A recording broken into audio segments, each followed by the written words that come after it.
Ake sibheke umthetho wesithathu wendalo obizwa nge-vibration.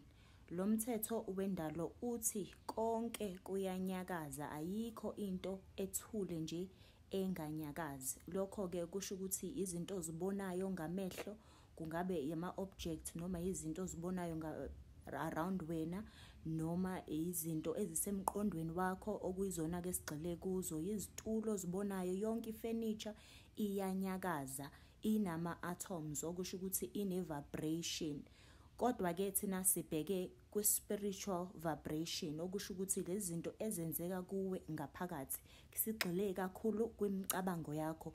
Uma ngabe-ke unemicabango onayo uze wazi ukuthi ine-vibration, okusho ukuthi indlela evibrate ngayo izokhombisa kwi-reality yakho noma empilweni yakho ngendlela experience ngayo izinto. Uma unemicabango emibi izoba ne-vibration elingana nezinto ezizokwenzeka empilweni yakho. Kubalulekile ukuthi ukhuphule-ke i-vibration yakho.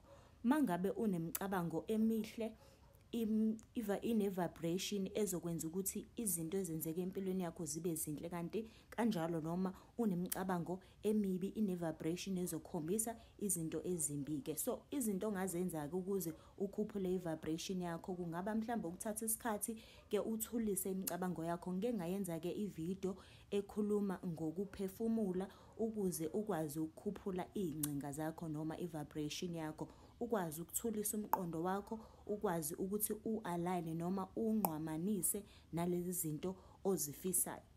Ngiyazi-ke mhlawumbe abaningi kungaba i-challenge noma kube nzinyana ukuthi ujwayele ukumeditate noma ukuthulisa ingqondo yakho, kodwa kwezinye izinto ezibalulekile ezenza ukuthi i-vibration yakho ishintshe.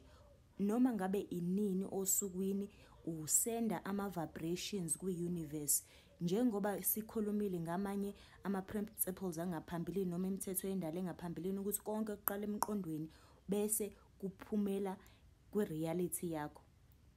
Kubalulekile ukuthi uzifundise futhi ukucoshe lokhu ukuthi yonke into ekhona emhlabeni ine-vibration, ukuthi wena usenda yiphi vibration kwi-universe kukuwe.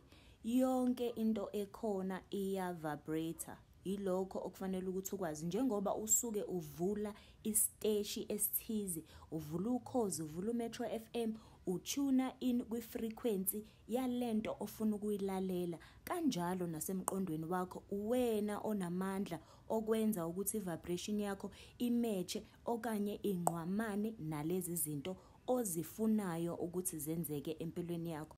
Kunzima kunjalo, kubalulekile ukuthi uzifundise ukumeditate noma ukuphefumula ugxile.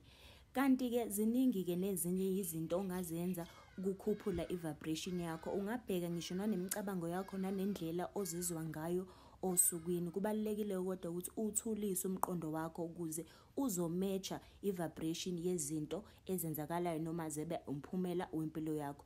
Izindlu ohlala kuzo zine-vibration ethize, okusho ukuthi wena uma usendaweni ethize umecha i-vibration le oyithumelayo kwi-universe, ngoba awugcini nje ngokucabanga kuphela kuphelele lapho.